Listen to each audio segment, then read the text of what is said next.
right.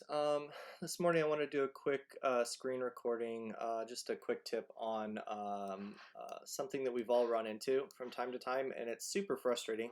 I've gone through and actually made changes to this window to make it basically this window is going to be representing a shutter or swinging shutter system.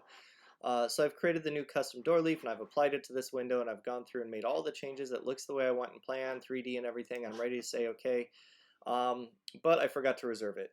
And this happens all the time. And the normal thing to do would be to hit cancel, go back through and redo the whole process again. Which if you've done a lot of changes, like I spent, 4 or 5 minutes trying to get this window to look right, and I don't want to have to go back through and redo that and remember everything that I did to make this work.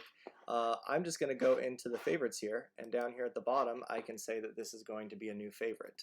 Just like any attribute or anything else, you can make a new thing in ArchiCAD without having that thing reserved. So I don't have to reserve the favorites palette in order to create a new favorite. I only need to do that to edit an existing one.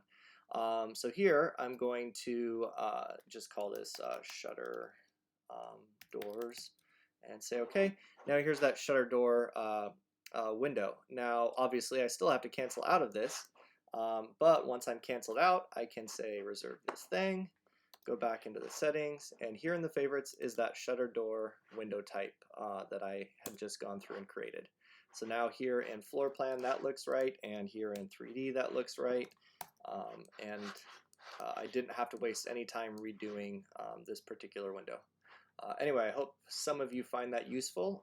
Last tip on that actually is to make sure that once you do that, go back and reserve the teamwork palette and put this in the right spot if you expect to need it again later.